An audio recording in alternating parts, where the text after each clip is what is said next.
Olá, boa noite. Mais uma edição do nosso Conversa Atrevida. Hoje nós temos como convidada a Karen Colares, uma teóloga, que vai conversar conosco sobre teologias e feminismo. E a gente ressalta dizendo o seguinte: o relacionamento macho-fêmea, esse relacionamento homem-mulher, é um problema universal na opinião de feministas. O teólogo J. L. Hadgry Jr. ele disse o seguinte: precisamos estar preparados para aceitar a realidade de aspectos da Bíblia com que discordamos. Um exemplo é a linguagem másculo-centrada e as atitudes másculo-chauvinistas gerais que encontramos na Bíblia. A Bíblia não pode ser perdoada nesse aspecto. Ela precisa ser derrotada. Como isso deverá ser feito, ainda não está inteiramente claro. Por enquanto, precisamos estar firmes em nosso argumento contra esses males, ou limitações encontrados na Bíblia.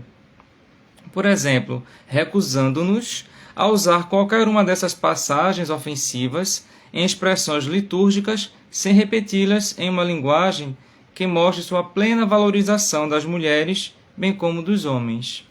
A nossa convidada de hoje, a Karen Colares, ela é bacharel em teologia pelo Centro Universitário Metodista Isabella Hendricks, é especialista em Bíblia pela Faculdade Este, mestra em teologia sistemática pela Faculdade Jesuíta de Filosofia e Teologia. Atualmente ela é doutoranda em teologia da praxis pela mesma instituição.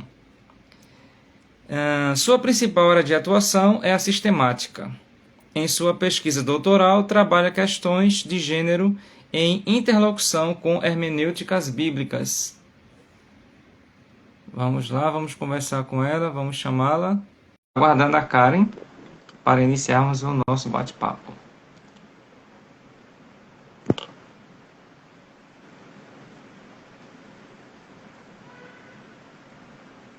Boa noite, Karen. Olá, Bem-vinda, muito boa obrigado. E noite. agora é para valer, né? Agora é para valer, agora vamos. Pois é. Eu lhe Boa noite apresentei a um todos e pouco. todas. Eu lhe apresentei um pouco. Gostaria de acrescentar um pouco mais sobre a sua pesquisa acadêmica. Bom, o que mais eu poderia dizer, né? Além de toda essa formação aí que você já mencionou, eu sou parte de uma comunidade de fé pequena aqui em Belo Horizonte. Eu trabalho na área de ensino nessa comunidade. E a minha pesquisa doutoral, nesse momento, ela se concentra num texto bíblico e como esse texto bíblico é interpretado por literaturas conservadoras que são dirigidas a mulheres. Sim. Então, eu quero entender aí quais são os desdobramentos pastorais e éticos dessas leituras dirigidas a mulheres. Ah, que Eu acho que bom. é isso, basicamente. Que bom, né? Então tem muito trabalho pela frente. Muito, bastante. A teologia feminista ele é um movimento encontrado em várias religiões, como o budismo, o próprio cristianismo, o judaísmo, que reconsidera essas traduções e práticas, escrituras e teologias dessas religiões a partir de uma perspectiva feminista. Isso aí você já deve estar a par de tudo isso. Qual é o impacto do Sim. feminismo no estudo das religiões? Então, para responder essa pergunta, né, ela é bastante ampla, assim, Aham. eu vou fazer um recorte básico, que é justamente as religiões monoteístas, que são basicamente três religiões monoteístas: islamismo, cristianismo e É isso. judaísmo. Aham. Então, dentro dessas religiões, é claro que esse monoteísmo é encarado de diferentes formas, ele não é um monoteísmo estrito. Por exemplo, no cristianismo, a gente não tem um monoteísmo estrito, a gente tem uma trindade, né? Isso. Se pensa Deus aí em três pessoas. Então, embora seja monoteísta, ela não é, a modo rigor, um monoteísmo estrito. Então, quando você me pergunta assim, Karen, qual que é o desdobramento dos feminismos para o estudo das religiões? Aí eu te diria, bom, vamos para as religiões monoteístas. Esse monoteísmo é expresso em termos masculinos. Ele é sempre imaginado em termos masculinos, os desdobramentos dele também privilegiam o masculino, então esse monoteísmo ele serve de base, ele serve de fundamentação para uma organização social. Então, toda a hierarquia social que nós temos, desde Estado, família, igreja, ela se fundamenta no monoteísmo estrito. Então, quando a gente fala aí de feminismos, a gente está, na verdade, reavaliando esse monoteísmo. Então, a principal implicação dos feminismos para estudo da religião vai ser justamente esse, de reavaliar não só a linguagem que é utilizada para falar de Deus, como as implicações sociais dessa linguagem. Então, dentro do cristianismo, talvez é repensar o que essa trindade teria a oferecer para uma perspectiva mais de equidade, de igualdade. Eu acredito que seja mais ou menos por aí. Ah, certo. E como é que a gente pode pensar ou afirmar que muitas pessoas dizem que a teologia feminista ela vai favorecer uma espiritualidade libertadora. Em que consiste exatamente essa espiritualidade libertadora? De onde ela nasceu? Pois é, para a gente falar de uma espiritualidade libertadora, antes de tudo a gente teria que pensar então no que seria uma espiritualidade opressiva, opressora, não Sim. libertadora, né? Então, vamos pensar aí na situação das mulheres, que são as principais contempladas aí das teologias feministas. Ao longo da história de interpretação bíblica, ao longo da construção da própria história do cristianismo, na instituição das próprias comunidades de fé, essas mulheres o tempo todo foram vistas, né, de uma perspectiva que lhes legou assim, uma subcidadania, como se elas fossem Sim. cidadãs de segunda categoria. Então, nesse sentido, essas mulheres se viram privadas aí de uma vivência da sua própria humanidade, se viram privadas dessa plenitude. Então, não é possível falar de uma espiritualidade libertadora quando um ser humano está o tempo todo se vendo numa subcategoria humana. Então, quando eu falo de teologias feministas e como ela pode promover uma espiritualidade libertadora, eu estou dizendo principalmente que ela resgata a dignidade humana. E resgatando a dignidade humana, ela permite que esse ser humano construa, que ele construa história, que ele construa cultura. Então, nesse sentido, ele vai viver uma espiritualidade que é completamente nova, completamente libertadora e cheia de potencialidade, né? Para construção, para autonomia e para protagonismo histórico e cultural mesmo.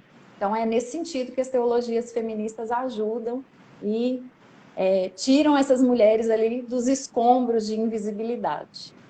Como é que as teologias feministas enxergam o papel da mulher na Bíblia? Já que a gente está trazendo é, esse recorte monoteísta. Sim. Então, outra pergunta super ampla, né, Adonis? Ela pode ser pensada assim de diferentes perspectivas. Então, assim, o papel da mulher. Ah, Em linhas gerais, esse papel da mulher é sempre pensado no bojo da família, né?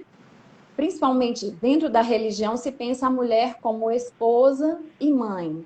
Então, as teologias feministas, é claro que aí eu já faço um adendo, né, de que não existe uma única teologia feminista, existem várias, inclusive partindo de lugares diferentes. Então, elas vão também chegar a conclusões diferentes, vão fazer elaborações diferentes, mas em linhas gerais, elas vão o tempo todo resgatar essa mulher de um lugar do não ser, hum, porque as mulheres estiveram o tempo todo num lugar muito de passividade. Passividade em termos da intelectualidade, passividade em termos da construção social mais ampla, né? Sempre restritas a uma esfera muito privada. Então, essas teologias querem promover para essa mulher um horizonte que seja mais amplo. Então, ela pode, sim, com toda certeza, deve ser mãe, ela deve ser aquilo que está aí no horizonte dela como vocação, como realização pessoal, mas ela não pode ser reduzida a nenhuma faceta. Ela precisa sempre ter uma noção de si mesma, enquanto ser humano pleno, pleno de potencialidades, não colocada numa posição de inferioridade, subjugada em nenhum aspecto. Então, elas vão olhar para as escrituras e vão sempre ressignificar esses papéis, vão tentar entender esses papéis dentro dos seus próprios contextos históricos e culturais, que é uma disputa das teologias feministas com teologias aí mais fundamentalistas, né? Que é Sim. justamente reconhecer o condicionamento desses textos, né? Perceber que esses textos eles têm local específico, eles têm momento histórico específico, então eles não podem ser interpretados assim sem mais, eles precisam de atualização, eles precisam de revisão em alguns Isso. aspectos. Então é nesse sentido. Eu falo muito, Aldoni, você tem que cortar, viu? Essa pessoa se empolga aqui quando fala de teologia. Não vou cortar nada, vou deixar bem à vontade. Tem um outro probleminha também que a gente observa, né? A religião ela tem a ver com êxtase. E a vivência desse próprio êxtase, ele vai estabelecer essas relações humanizadoras e prazerosas. Aí a gente vai cair em um tabu. De que forma a experiência erótica e a vivência da sexualidade elas são tratadas nessa perspectiva dessas teologias feministas? Perfeito. Nossa, essa é uma pergunta sensacional. Adoro quando alguém traz aí essa questão à tona, porque me dá uma oportunidade de falar de um aspecto muito mal compreendido das teologias feministas, que é justamente a sexualidade. Sim. E o que as pessoas não percebem é que dentro do cristianismo, né, eu falo a partir desse lugar, que é o lugar que eu tenho mais, vamos dizer assim, mais proximidade, né, mais propriedade para falar. Então, dentro do cristianismo, sempre houve duas simbólicas assim preponderantes para as mulheres. Ou as mulheres eram tratadas como Evas, ou Uhum. elas eram tratadas como Marias. Então, enquanto Evas, elas eram sempre tentadoras, elas sempre eram aquelas que se colocavam entre Deus e o homem, sempre fazendo aí uma barreira, né? Aham. Então, atrapalhando a espiritualidade. E enquanto Maria, ela é uma virgem mãe, é uma figura inalcançável, é uma figura, vamos dizer assim, elevada. Então, não existe aí para as mulheres comuns com vidas sexuais ativas uma simbólica, não existe um parâmetro, não existe uma inspiração. Então, as teologias feministas querem, na verdade, através da própria escritura, porque ela tem subsídio para isso, infelizmente, uma tradição aí clerical e celibatária sempre não pensou a sexualidade da maneira como deveria, né? Aham. Então a gente não tem uma tradição de pensar no cristianismo como religião do corpo. A Sim. gente sempre pensa no cristianismo, né, como uma religião que, vamos dizer assim, que está sempre mortificando o corpo. E não é bem assim. Então, as teologias feministas vão para dentro das escrituras para buscar subsídios para que essa mulher tenha um outro parâmetro, que não a Eva ou a Maria, né? Que não, vamos dizer assim, ou a prostituta ou a santa, né? Que são sempre os polos assim que a sexualidade feminina é pensada. Então, aí surgem textos como, por exemplo, o Cântico dos Cânticos, Sim. que é um texto bíblico, erótico, É. né? Extremamente erótico, que foi assim amarrado, teve a boca tampada, né? E foi alegorizado muitas vezes Uhum. para que os corpos ali não fossem percebidos, né? Fosse Isso. feita uma leitura mais espiritualizante e tal. Então, assim, as teologias feministas tentam resgatar esses textos para mostrar, olha, por exemplo, em Cânticos, temos uma mulher protagonista em relação à sua própria sexualidade, temos uma mulher que descreve uma mulher que está participando, uma mulher que tem desejo próprio, que não está sempre a serviço do outro. Então, assim, as teologias feministas vão trazer um olhar totalmente novo para a sexualidade, principalmente para a sexualidade feminina.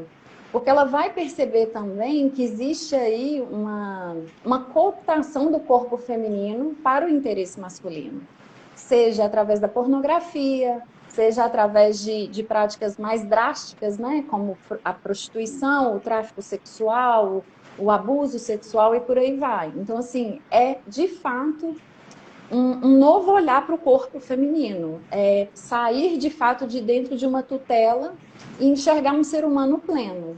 Então, é um ponto difícil para o cristianismo, né? Um ponto assim, não sei, nevrálgico, né? Para usar uma palavra. Aham. Como? Perdão. Delicado, eu falei, Eu né? não entendi a palavra. Delicado, verdade. É um ponto delicado, Porque, querendo ou não, a gente está habituada aí a uma cultura religiosa em relação à sexualidade que sempre vê essa sexualidade com muita suspeita, Isso. né? Isso se deve muito à cultura de celibato mesmo, que durante muito tempo foi a realidade daqueles que produziam conhecimento teológico. Então, Aham. assim, para quem vive uma vida celibatária, né, homens aí que viviam uma vida celibatária, a mulher é de fato esse antagonista, né? Ela é esse inimigo que se coloca ali como lugar de tentação. Exato. Então, infelizmente, a gente ainda tem uma noção também muito dualista, né, em relação ao ser humano. A gente considera que as esferas imateriais, né, o espírito, a alma, são sempre superiores ao corpo. Então, a sexualidade fica aí como uma coisa de um ser humano mais baixo, né, de um ser humano mais, vamos dizer assim, indigno. Ela não é considerada como parte de um ser humano integral. Então, as teologias feministas vão tentar justamente esse resgate do ser humano pleno Uhum. e abandonar esse dualismo que privilegia uma faceta em detrimento de outras, né? E perceber que o cristianismo, sobretudo, é uma religião do corpo, porque, né, Cristo se faz Aham. corpo, carne. Então, voltamos ao miolo aí, né? À estaca zero. Pois é, muita gente ainda não percebeu que ele veio justamente para o ser humano.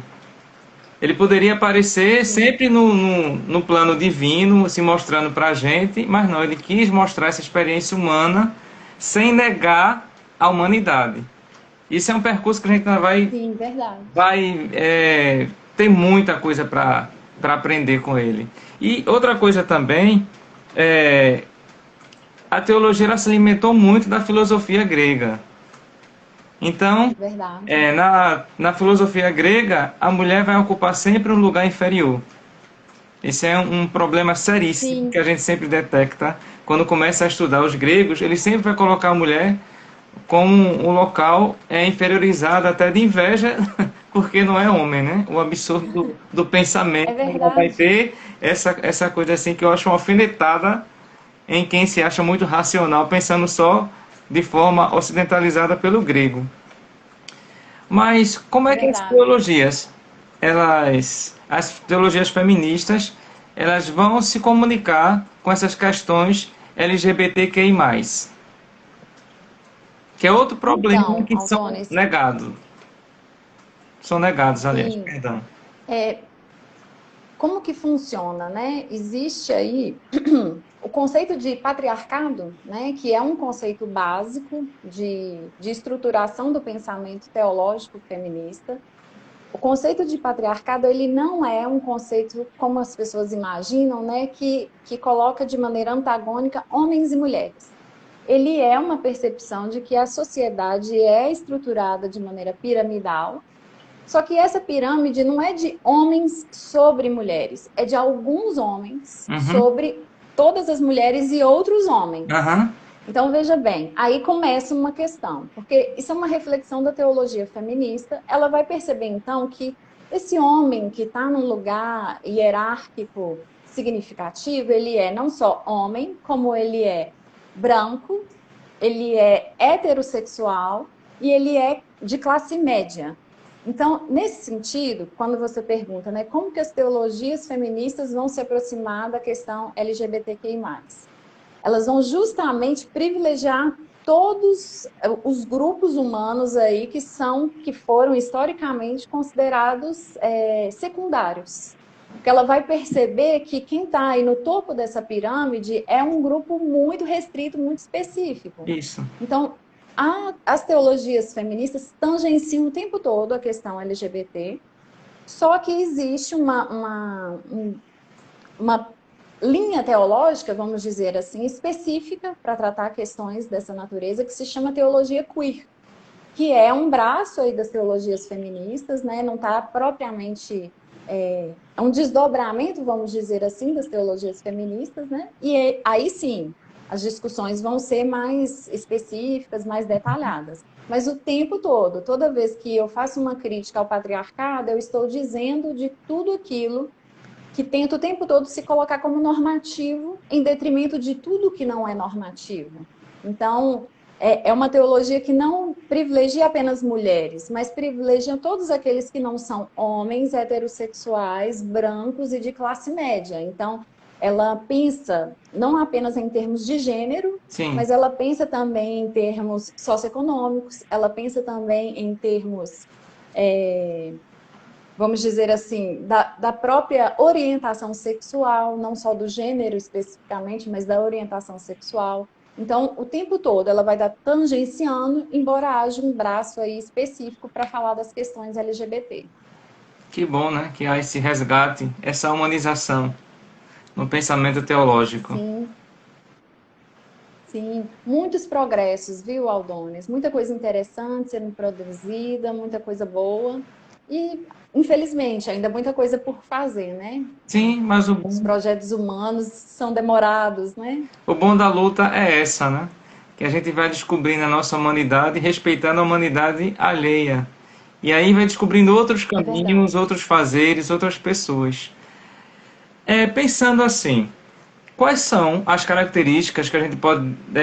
Não sei se pode até determinar ou se é uma forma correta de perguntar, mas uma boa teologia feminista.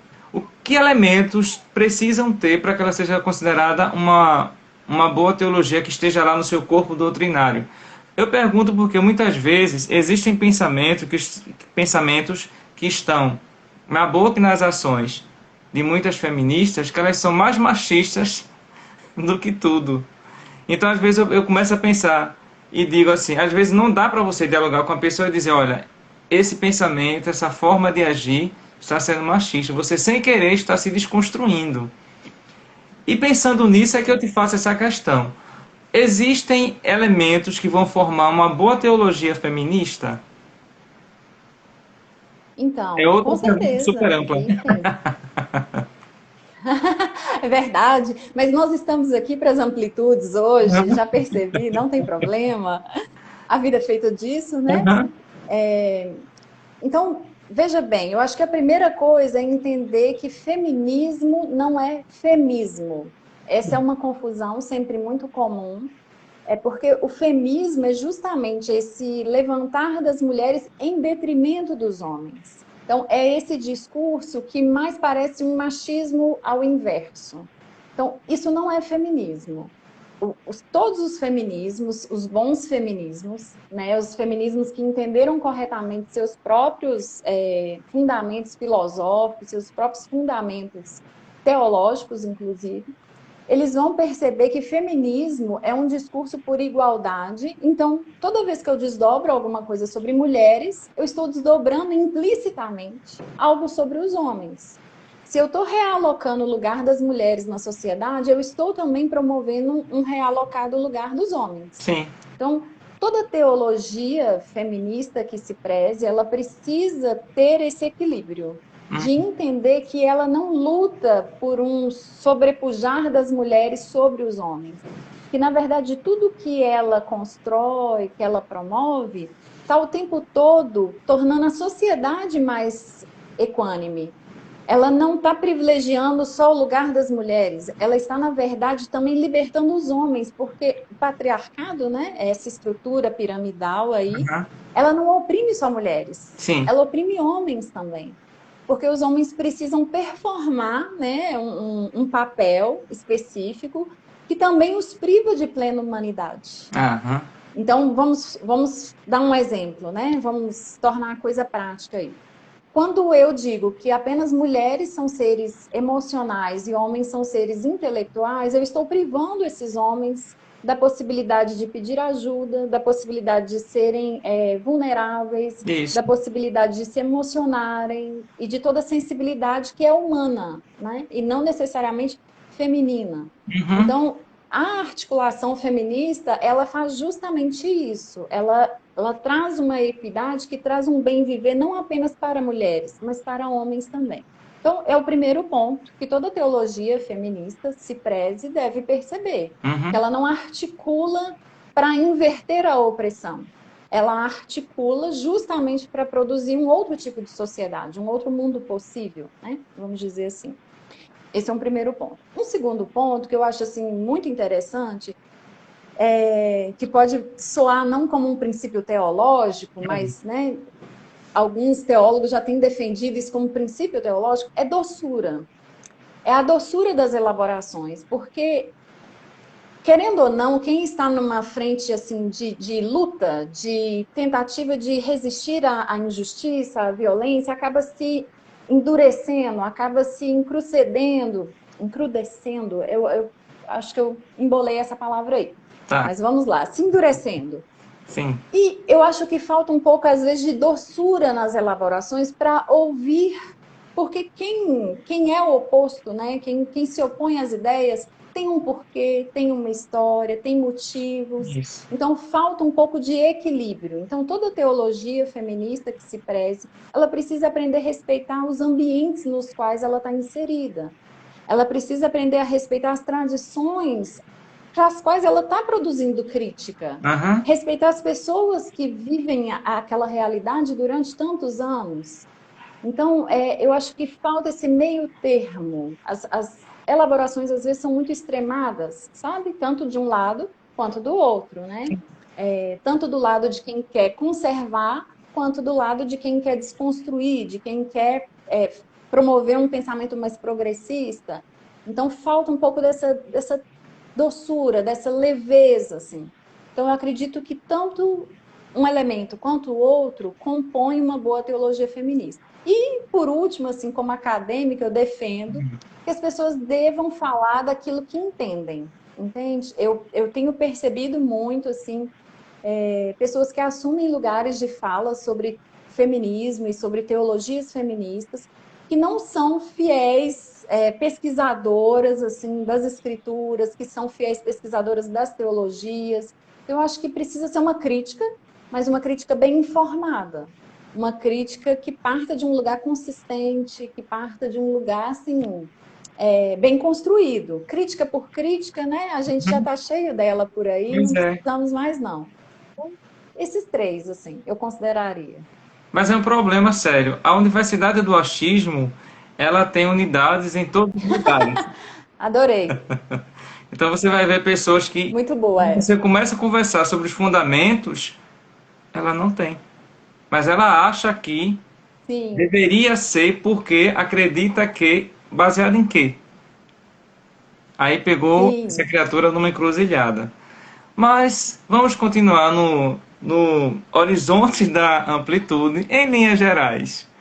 Quais são os pontos de convergência e divergência que a gente pode perceber entre as teologias fundamentalistas e as teologias feministas? Onde elas se aproximam e se distanciam? Quer dizer, onde se distancia, você já Uhum. colocou vários pontos. Então, você me perguntou sobre fundamentalismos e teologias feministas, Isso, correto? Eu isso. entendi bem, né? É. Então, elas mais se distanciam do que se aproximam. Ah, Eu é? acho que eu posso resumir, sim, elas se distanciam exponencialmente, assim, Não. diametralmente. Aham. Uma vai para um lado, outra para o outro.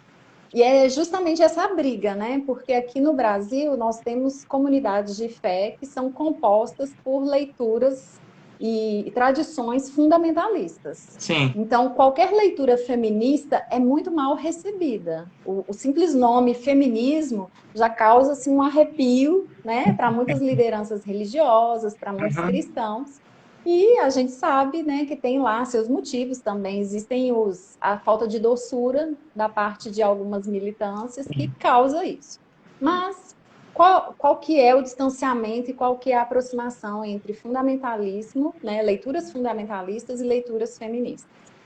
O que é uma leitura fundamentalista? Sobretudo, é uma leitura que vai priorizar o texto enquanto literalidade. Então, para as leituras fundamentalistas, estar escrito é suficiente para dizer para nós o que seja a vontade de Deus.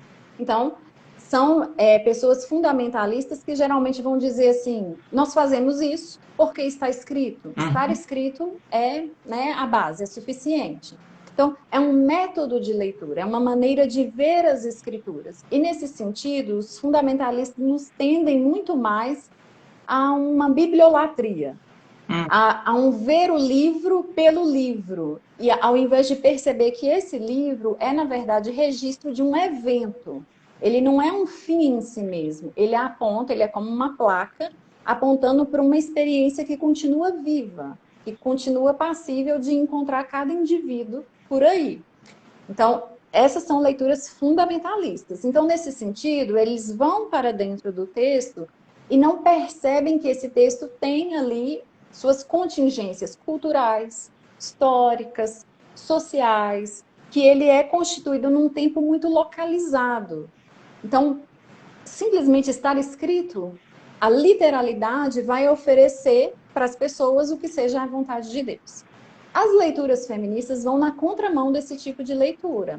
Enquanto que leituras fundamentalistas partem do texto para depois olhar para a vida, né? Então, está escrito, vamos adequar a vida ao que está escrito. As leituras feministas fazem o caminho oposto. Elas percebem a vida e vão para dentro do texto.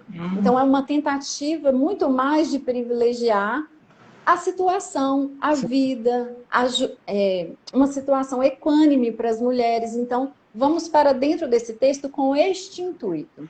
E aí, as leituras feministas vão partir de métodos que são chamados aí, né, gente? Eu sei que tem muita gente que não é da teologia aí nos ouvindo, não tem problema, eu explico. As teologias feministas vão partir aí de métodos que são histórico-críticos. E o que são métodos histórico-críticos? Como o nome já diz, né?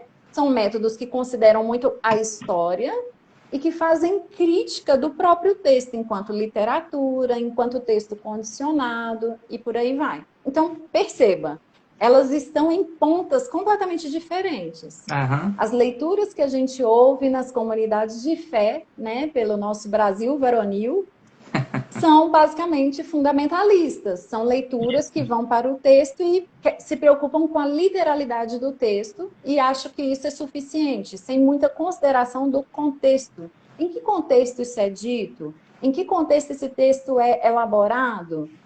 Que tipo de sociedade havia na época para que isso seja dito? Será que o que é dito lá faz o mesmo sentido numa sociedade que é totalmente diferente daquela que estava lá? E por aí vai. Então, esse é um olhar de teologias feministas. Elas vão olhar para o texto e fazer uma leitura muito mais histórica e também muito mais crítica. O que não quer dizer que elas vão tratar o texto como, vamos dizer assim, como de pouca valia ou qualquer coisa do tipo. Não é isso. Mas ela vai entender que simplesmente estar escrito não é suficiente para um discernimento do que seja a vontade de Deus. Que precisa de um pouco mais, precisa de um exercício um pouco menos infantil, né? Porque é um tanto quanto infantil imaginar que estar escrito é suficiente. Existem muitas coisas escritas que a gente não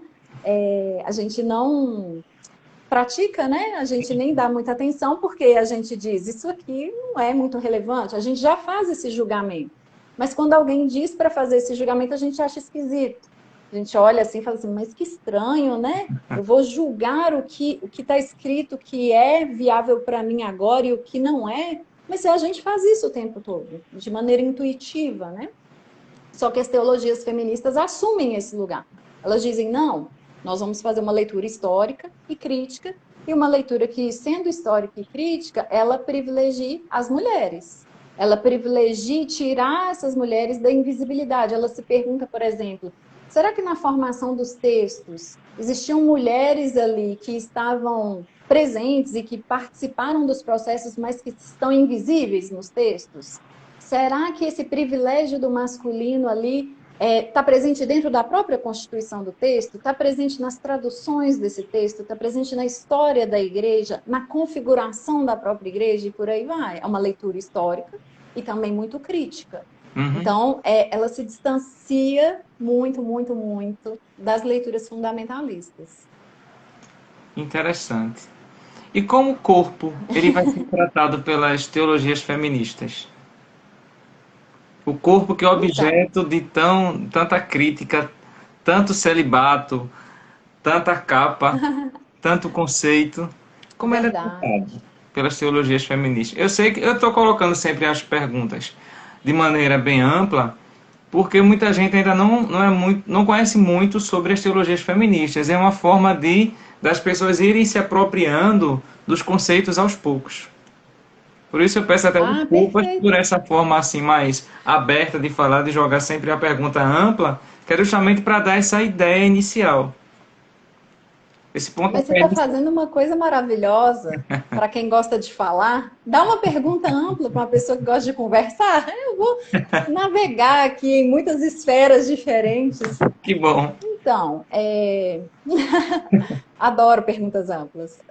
Então, como que as teologias feministas vão encarar o corpo, né? Isso. Como eu disse, como eu acho que eu até comecei a pincelar, né? Uhum. O corpo sempre foi encarado com muita suspeita dentro da antropologia cristã, justamente por causa das concepções a respeito de pecado, né? Pecado foi sempre uma realidade muito Forte. associada à corporeidade, né? E à sexualidade, tanto que até hoje nas comunidades de fé a gente vê o pecado sexual ser tratado de maneira diferente do que qualquer outro. Então a gente tem uma grande suspeita, é aquilo que você falou, né? A gente é herdeiro, né? O período de elaboração da teologia, o período de, vamos dizer assim, de maior elaboração, ou da elaboração mais importante, que é a patrística, é um período que está assim muito influenciado por filosofia grega. Então, nesse sentido, você vê que a teologia está embebida como uma esponja assim mergulhada dentro de concepções filosóficas dualistas que veem o corpo com muita suspeita. Então, as teologias feministas percebem e se perguntam sobre o corpo das mulheres. Então, o que o corpo das mulheres padeceu por causa dessa perspectiva dualista? O que as mulheres vivenciaram por causa dessas concepções antropológicas meio mutiladas, né? Isso. Então, o que se percebe é que o tempo todo que a gente considera um ser humano menos humano, que é o caso, né, das mulheres, foram encaradas aí durante muito tempo como não imagem de Deus, foram encaradas como um ser humano de categoria inferior. Todas as vezes que a gente faz isso é a base do racismo também, a gente consegue tratar esse ser humano de qualquer maneira, porque ele não é um ser humano pleno. Então, ele merece esse tratamento diferente, inferiorizado. Então, assim, as mulheres padeceram grandemente por causa dessa noção de dualista, de que mulheres estão mais conectadas a esferas corporais, né? E homens a esferas intelectuais. Então, se eu acho que esferas intelectuais, né, imateriais, alma, espírito, são superiores, mulheres são o tempo todo inferiores. Então, a tentativa é justamente de resgatar a plena humanidade. E resgatando a plena humanidade, eu tenho que perceber o que é feito do corpo das mulheres. E é um terreno, o corpo, né? Ele é um terreno político, ele é um terreno de disputa política mesmo. Porque você vai perceber que o tempo todo esse corpo está sendo, vamos dizer assim, tutelado. Tem uma teórica muito interessante que eu gosto muito, que é a Fiorenza. Ela vai dizer que existem vários grupos de práticas docilizadoras da mulher e práticas aplicadas sobre o corpo. Então, essa mulher tem uma docilização própria dos gestos, né? Ela não pode ter muita amplitude de gesto, ela é mais comedida, ela é mais recatada.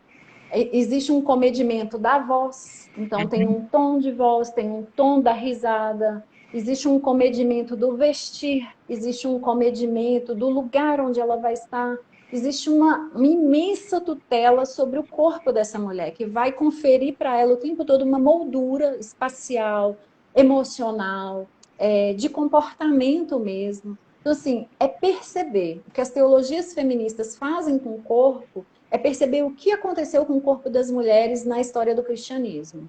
É perceber que todo esse dualismo fez com que nós fôssemos o tempo todo muito restringidas de plena humanidade. E nesse sentido, que a nossa sociedade tem aí, tem hoje, né, a ditadura da beleza é uma dessas esferas aí, que vai justamente o tempo todo trazer uma série de orientações para enquadrar e emoldurar essa mulher num formato específico. Então, você continua tendo uma tutela violentíssima sobre o corpo feminino, sobre a sexualidade feminina, Uhum. e até sobre como ela ri, onde ela está, o que ela faz, para quem ela olha e por aí vai. Então, é libertar essa mulher, e nesse sentido, libertar de padrões morais que são duplos, porque, né, em certa medida, homens podem fazer determinadas coisas, mas se uma mulher fizer, ela é muito mal vista, né? É um padrão de moralidade que é duplo, então é resgatar essa mulher dessa vivência que é sempre diferente, que é sempre injusta, que é sempre opressiva em relação ao próprio corpo. Então é uma libertação mesmo, é aquilo que você falou, né, da espiritualidade libertadora. Ah, Então as mulheres vão vivenciar isso a partir do corpo também, com certeza. que bom, né? Já é hora.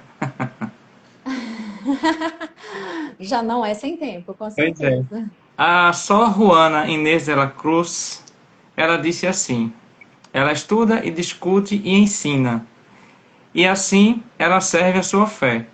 Pois, como poderia Deus, que lhe deu razão, querer que ela seja ignorante?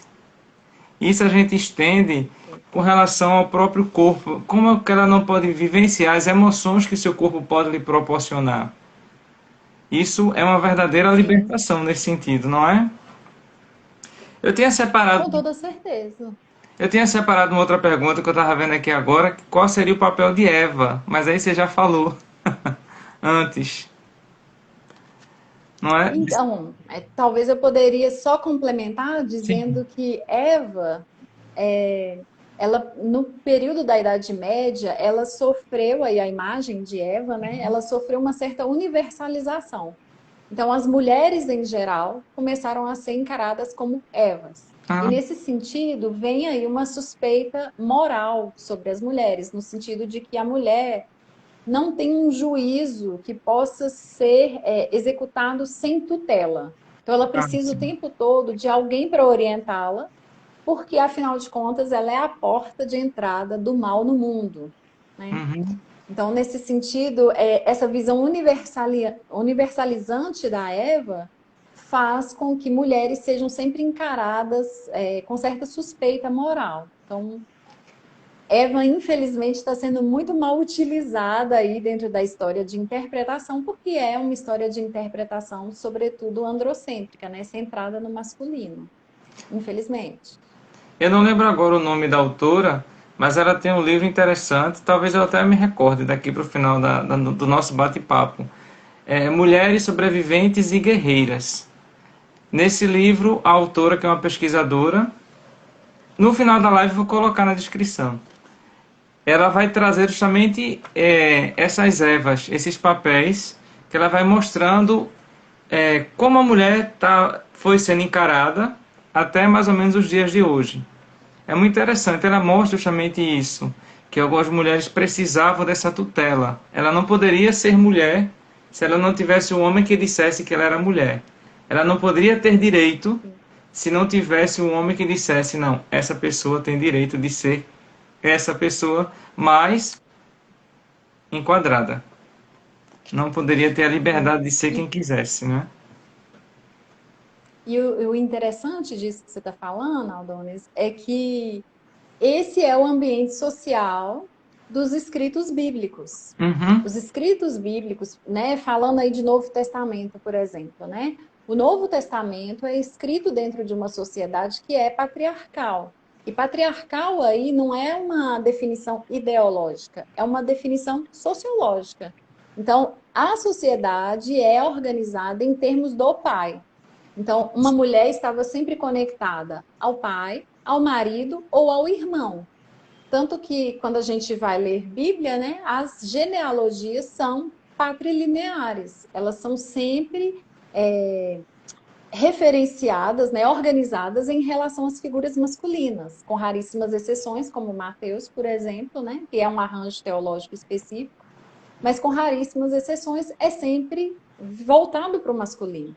Então aí a gente pensa, o que que isso implica para a formulação dos textos bíblicos, né? O que que implica um ambiente social que o tempo todo é patriarcal, é voltado ao masculino, O que que implica para os escritos bíblicos, por exemplo, que o Novo Testamento é escrito debaixo do Império Romano, que Ah, também é patriarcal, né? Que tinha uhum. ali um imperador que era visto como o grande pater familias, o grande pai de família.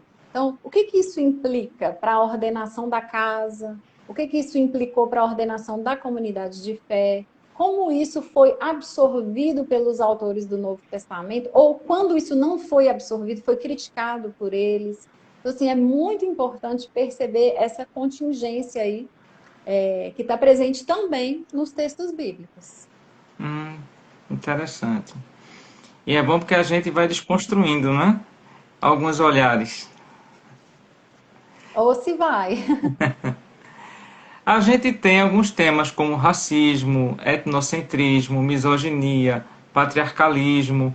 Eles são sempre temas que são recorrentes nas teologias feministas.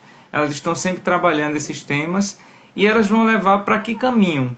Para que possa se superar essa forma de pensar.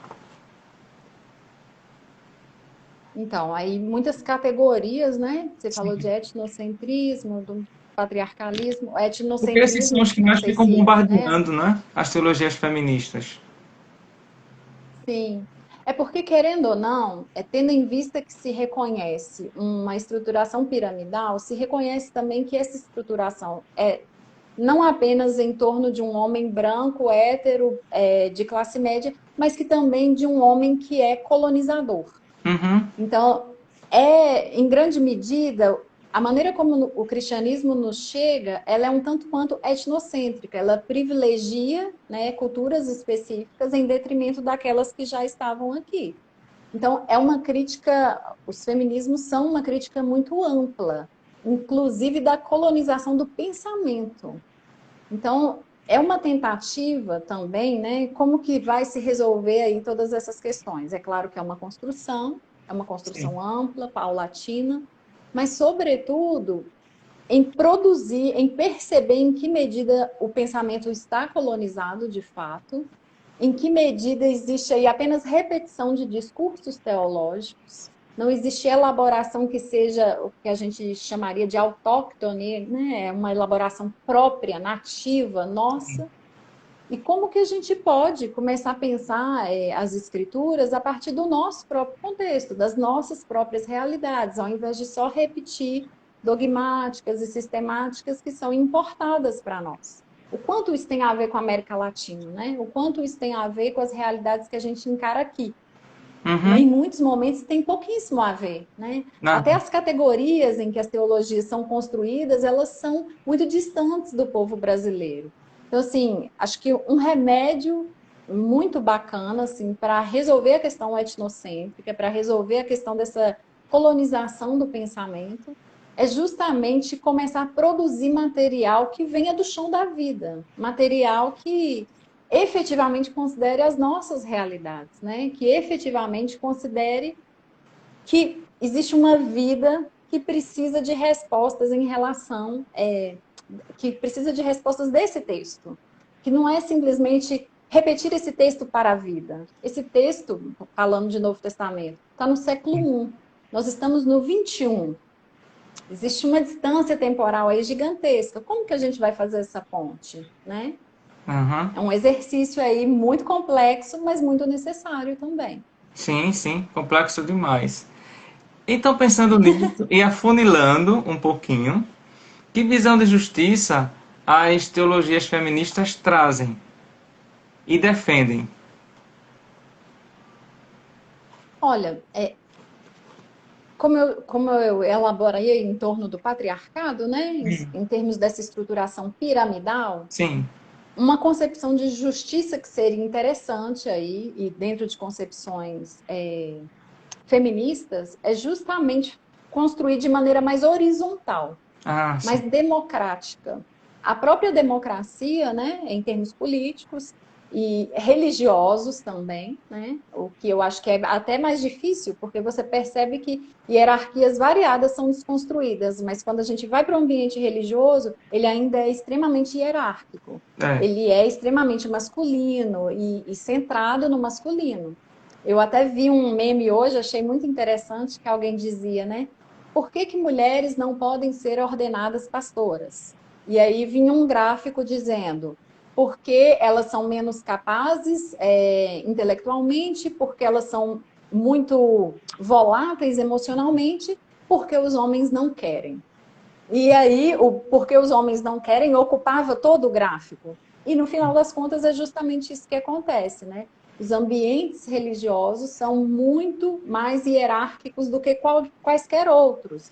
E resistem muito mais à horizontalidade do que qualquer outro ambiente, né?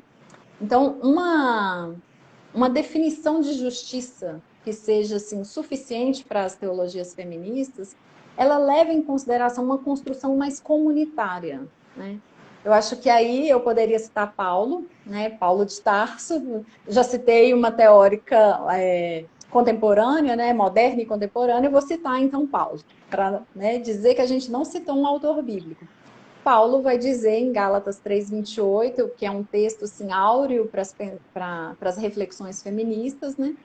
Que não existe em Cristo o judeu nem o grego, o escravo nem o livre, o homem nem mulher.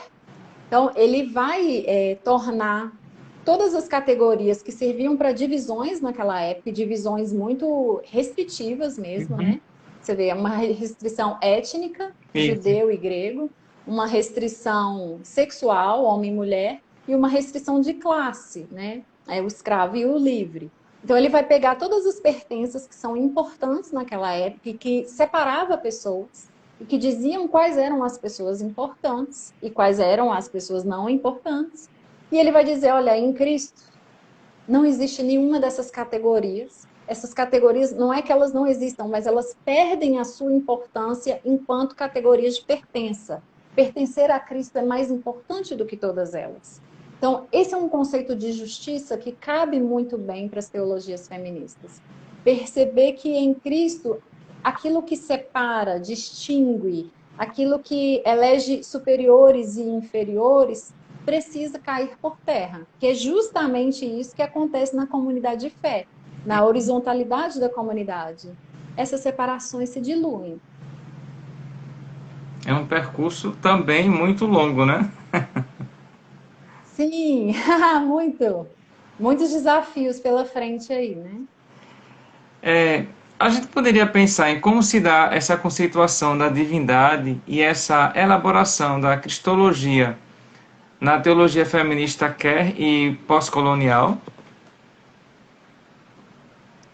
Repita a sua pergunta para mim, por favor, Como para se eu dá? pegar o fio da meada. Como se dá a conceituação da divindade e a elaboração da cristologia na teologia feminista quer e pós-colonial? A hora que eu afunilei, assim, comecei a afunilar, né? Sim, verdade, verdade. Então vamos para a elaboração da pessoa de Deus aí, né, da Isso. figura de Deus, para depois passar para a questão cristológica. Então, assim, esse aí é um ninho de vespa. Ah, Você é? chegou no ninho de vespa. Esse é.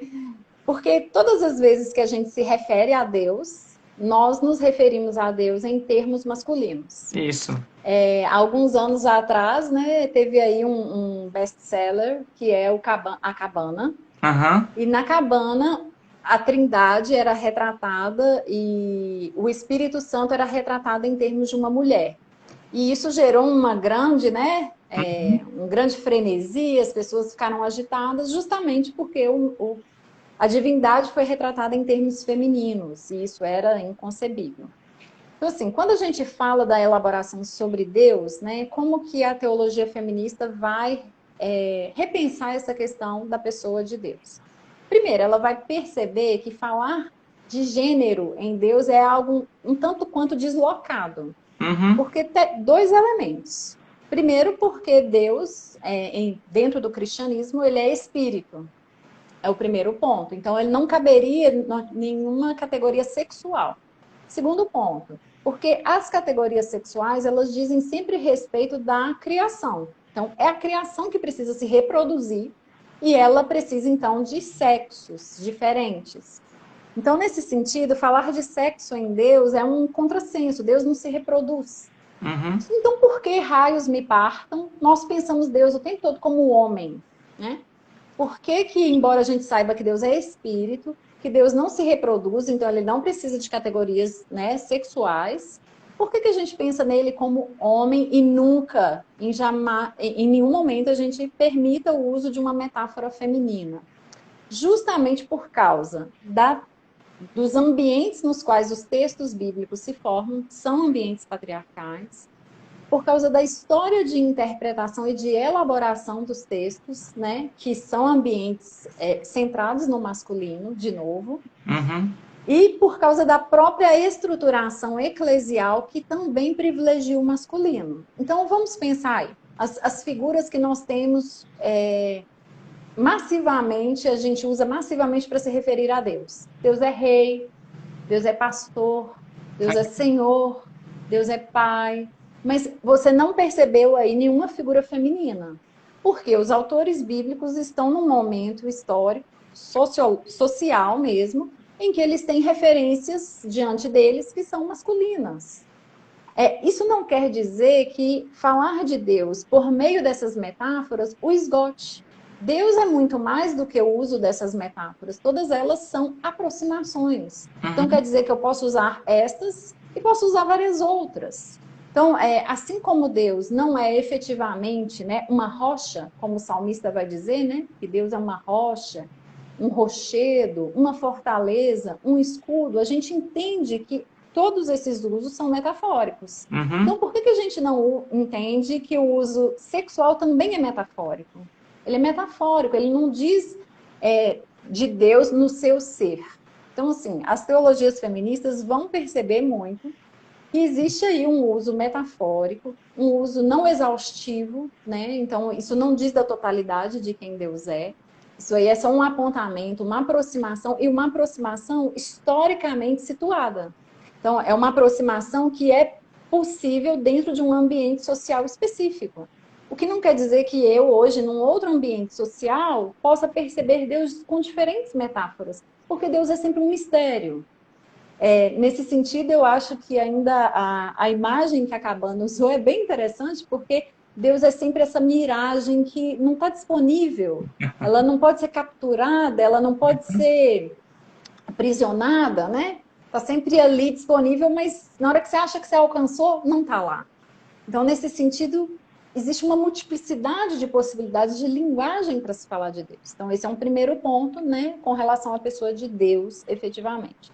Com relação à pessoa de Cristo, a cristologia é um grande, vamos dizer assim, uma pedra no sapato das teologias feministas. Em que sentido? Né? No sentido de que, querendo ou não, é um corpo masculino, né, que está sendo ali referenciado como revelação plena de Deus.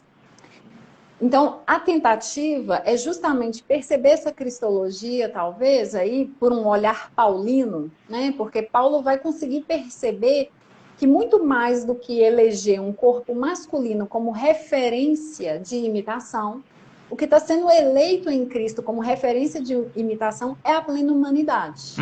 Então, Cristo, né, e as teologias feministas vão ter esse cuidado de perceber que não é o dado sexual do corpo de Cristo que é a imitação proposta. É justamente esse dado antropológico mais amplo de comportamento de pleno ser humano de Cristo que está sendo proposto como um elemento de imitação. Você vê que essa é, inclusive, uma disputa para o sacerdócio, né? Quando, dentro do catolicismo, vai se dizer que a mulher não pode ser sacerdote, né, sacerdotisa, porque, na verdade, ela não tem a corporeidade que a torne semelhante a Cristo. Então, assim, esse é o ponto errado, isso é errar o alvo na perspectiva das teologias feministas. É eleger a coisa errada dentro da cristologia como um elemento de imitação. O elemento não é esse, é a plena humanidade. E, nesse sentido, tanto homens quanto mulheres, né, podem usar Cristo como elemento de imitação. E aí o horizonte se amplia bem mais, não é? Porque você ultrapassa o olhar do gênero e das implicações históricas e sociais que o gênero carrega e passa a ver a plenitude do humano. e da sua Sim. aproximação com a O céu divindade. é o limite. É, exatamente, o céu é o limite. A gente tem também a questão do neoliberalismo e a contraconduta. Como é que esses temas eles se desenvolvem dentro das teologias feministas? Aí você, eu vou te pedir para especificar um pouco melhor a sua pergunta, para eu conseguir entrar nela. Então vamos pensar na questão da contraconduta. A gente sabe dessas obrigatoriedades que tem, como você falou quando estava comentando sobre o corpo. Existem Sim. determinadas condutas aceitáveis, mas como a contraconduta ela é vista pelas teologias feministas. Porque muitas vezes eu pergunto a Aí, você, quando se dá voz, perdão, quando se dá voz a uma mulher, uma teóloga feminista, às vezes as pessoas não escutam, porque ela vai dizer, bom, lá vem ela falar coisa contra os costumes, contra o que é certo, contra a moral e os bons costumes. Então vai ferir aquela aquela máxima do bela recatada e do lar. Lá vem Karen derrubar esse muro aqui que a gente colocou e esse altar do bela recatada e do lar. Então é nesse sentido que eu te pergunto então, para a gente afunilar melhor. então, por definição, as teologias feministas são, de fato, esse lugar teórico de desconstrução. Uhum, Elas realmente são uma pedra no sapato de todo o discurso que se pressupõe, que se intui hegemônico, que uhum, se intui normativo, que se intui normativo, eu disse, né? Mas, então, ela é, de fato, esse tipo de elaboração. Ela é desconstrutora mesmo. Ela veio para, como disse você, né, derrubar o bela, recatado e do lar. A questão é como se faz isso. Eu sempre penso que isso precisa ser feito com respeito às comunidades de fé, com respeito às tradições, às pessoas que estão envolvidas nesse processo e com entendimento do porquê essas coisas são importantes dentro de determinadas tradições. Eu acho que posturas que são muito violentas, elas não ajudam. Então, assim, que isso possa ser proposto de uma maneira mais conciliadora. Então, essa essa conduta, infelizmente, essa contraconduta, né, ela tem sido proposta de uma maneira muito violenta e por isso pouco ouvida. Então, eu sinto muito quando eu falo que sou teóloga feminista, dependendo do ambiente no qual eu disser isso, eu já vou encarar uma grande resistência e faz sentido a resistência, porque de fato eu vou elencar elementos que vão trazer desconstrução de coisas que estão estabelecidas ali durante muitos séculos, né?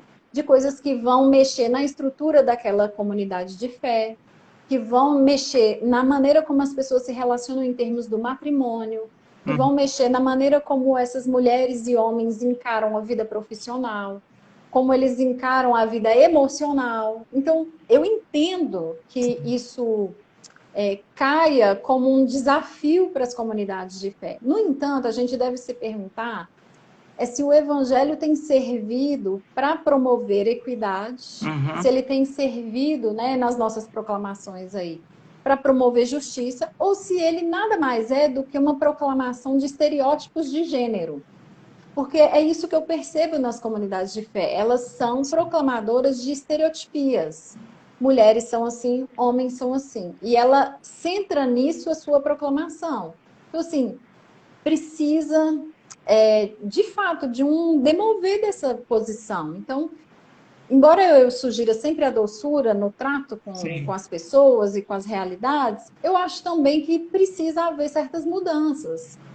Precisa haver certas críticas, elas têm que ser feitas, porque será que a gente também não se conformou a uma proclamação que nada tem a ver com o evangelho, que tem muito mais a ver com a manutenção de um sistema falido, de um sistema injusto, de um sistema desumano, de um sistema que não tem produzido nada de bom. Então, ao mesmo tempo que eu acho que elas precisam ser delicadas, eu acho que elas estão aí mesmo para trazer desconstrução. Tem que acontecer mesmo. É preciso aprender essa linguagem, não é? Essa linguagem que pode ter o amor como uma meta. Você poder falar Sim, das suas convicções, ter espaço para mudar quando possível e quando não possível tentar amadurecer, porque se a gente não ceder de maneira amorosa, a gente nunca vai construir nada útil. A gente vai fazer e vai correr o risco de repetir o que você estava dizendo, colocar uma opressão em cima da outra. Então, no lugar de eu construir, eu verdade. vou estar colocando simplesmente a minha opressão. E é preciso ter um cuidado, porque quando a E- gente é ferido, por isso que essa resposta é perigosa, né? Quando a gente é ferido, a tendência é você machucar também. E essa É verdade. via da delicadeza, ela pode não ser alcançada. Por isso que a gente precisa E sempre. em geral não é, né? Infelizmente não. E aí vem. Sim. Eu acompanho, perdão. Não, por favor. Não, eu fico observando, Aldones, nas redes sociais, assim, eu vejo como existem exageros tanto de um lado Sim. quanto do outro, né? Tanto das pessoas que querem fazer uma crítica dos feminismos, porque elas existem críticas a serem feitas, não é uma vertente teórica, filosófica, teológica que é absoluta e está sobre tudo e todos. Ela também tem seus pontos de, né, de discussão, ela também tem suas lacunas. Então, assim, eu acho que falta tato tanto das pessoas que fazem críticas aos feminismos, né? Existe muito lugar comum, muita repetição assim de conceitos que não são verdadeiros, não são defendidos pelas teologias feministas, não são propostos. É muito, como você disse no início, né, é o achismo mesmo, a faculdade do achismo. Isso. Então, não é real. As pessoas criam os espantalhos e lutam contra eles, né? Quando elas vão descobrir a realidade, elas ficam, olha, mas eu não sabia. Mas por que você não sabia? Porque você está se nutrindo nas fontes erradas, talvez. Uhum. E falta também essa doçura das próprias teólogas, teólogos feministas, né? De construir a coisa junto com a comunidade, junto com as pessoas, de perceber que cada um tem seu tempo de construção e desconstrução também. As pessoas estão em momentos da vida diferentes, momentos intelectuais diferentes. Então, assim, conhecimento e elaboração não é um balde de água fria, né? Que a gente joga e espera o efeito. É. É uma coisa processual, é algo paulatino. Então, precisa haver aí equilíbrio das duas partes. E falta muito. E precisa da abertura, não é? Porque às vezes você precisa entender como você vai se comunicar para poder falar a sua verdade. Senão você vai sempre estar naquele velho caminho É verdade. hierárquico, vai sempre, sem perceber, estar construindo pirâmide. Ou seja, eu vou ter que subir aqui no palanque para poder falar para eles. E não estar com eles no É verdade. círculo onde é muito melhor a partilha. E aí eu fico me perguntando, diante de tudo isso, por que é tão difícil dar voz e vez ao empoderamento das mulheres em lugares de decisão nas igrejas? Porque desloca, né, pessoas que têm privilégios por causa dessas estruturações hierárquicas. Ah, Então, sim. o que acontece é que essa hierarquia, ela não existe simplesmente por existir, ela existe para privilegiar alguns e deixar outros invisíveis. Então, assim, por que é tão difícil que mulheres alcancem determinados postos? Porque para elas alcançarem, pessoas precisam ser realocadas, né? Ou, pelo menos, as elaborações dessas comunidades aí precisam ser refeitas. E as pessoas, em geral, não estão dispostas a isso, não. Elas querem manter as coisas, né? O que a gente chama aí de status quo, elas Uhum. querem manter as coisas tais quais estão, porque é muito mais simples. Para É, que a gente sempre fez assim, a gente sempre pensou assim, para que a gente vai questionar? Para que a gente vai reavaliar esse negócio todo, dar uma trabalheira do cão? Não vamos fazer isso, não. Então, assim, é muito difícil porque é processual, primeiro, porque tira pessoas de lugares de privilégios injustos, e ninguém que tenha privilégios quer perdê-los, né? isso. Ninguém quer, óbvio. E mais do que isso, eu acho que mexe muito com uma noção de vontade de Deus. Eu acho que, sobretudo, existe um discurso aí que naturaliza, né, que tenta tornar natural essa hierarquia e dizer essa hierarquia é assim porque Deus a legitima assim. Porque homem tem esse papel de fazer X coisa e mulher tem esse papel de submeter. Então, assim, quando você naturaliza isso e dá um carimbo de vontade de Deus para essa estruturação, fica muito difícil de mexer nela, porque, afinal de contas, você está indo contra a natureza, ou você está indo contra a vontade de Deus. Então, assim, esse é um discurso muito difícil de desconstruir quando você tem comunidades de fé que o tempo todo estão fazendo leituras fundamentalistas. Estão fazendo leituras que simplesmente estar escrita é suficiente para compreender o que Deus pede de nós, ou qual é a vontade de Deus. Então, assim, você vê como que uma coisa está sempre conectada à outra, né? Vai fazendo um grande círculo, assim, e as coisas vão se retroalimentando, né? Acho que é por aí. Então, quais seriam os caminhos que a gente poderia encontrar de união entre povos e consciências, no sentido de se perder, ou melhor, de ceder sem perder a essência de suas crenças? Então, eu Eu acho tenho a assim, batata quente eu agora. gosto de pensar. Tudo bem, tudo bem. Vamos de batata quente. Eu acho que é interessante que a gente pense de maneira geral, né? E haja em termos da nossa própria realidade, né? Em termos mais locais. Então, eu acho que cada pessoa, no seu esforço aí de construção de uma sociedade, de um outro mundo possível, Sim, né? Precisa pensar na sua própria realidade e encontrar caminhos naquela realidade de influenciá-la para uma estrutura mais horizontal, para uma estrutura mais democrática, para uma estrutura que dilua pertenças que antes eram importantes, mas que agora em Cristo não são. Então, assim, eu acho que é abraçar os lugares nos quais a gente está inserido e tentar influenciar aqueles locais. É claro que quem aí está na frente de pesquisa, né, vai produzir para esferas mais amplas, vai produzir para outras pessoas, mas quem não está, quem está numa realidade, né, vamos dizer assim, mais focal, precisa sempre pensar nessa realidade e em caminhos para e é muito difícil, né? sim, Quando a gente fala de comunidades de fé, por exemplo, aí, né? Vamos pensar, eu penso na minha comunidade de fé. Na minha comunidade de fé tá fácil. Tem uma mulher trabalhando com ensino e é uma mulher que faz parte da tomada de decisões. Mas em outras comunidades, como isso pode ser alcançado? E mais, será que isso pode ser alcançado em toda a comunidade? uhum, Será que, em certa medida, acaba não tendo um certo êxodo de mulheres, né? Uma saída, assim, porque aquele lugar não me cabe, aquele lugar não acaba não abrindo nenhum espaço. Então, infelizmente, vai haver esses movimentos aí. Nem sempre as mudanças vão ser possíveis nos lugares onde a gente está. E aí cada um vai ter que definir qual é o prazo de validade, né, do estar naquele determinado lugar. Porque existe limite para tudo, né? Existe sim. limite também para vivências de violência, de invisibilidade, de inferioridade. Eu acho que ninguém deveria se submeter a isso, não. Pois é. Deixa-me procurar aqui a frase da Ada Maria Isasi Dias, ou Dias, eu não sei, que é a teóloga, acho que você conhece, e ela fala o seguinte: quão invisível do que invisível é possível ser. E, no entanto, há uma qualidade de invisibilidade invisível.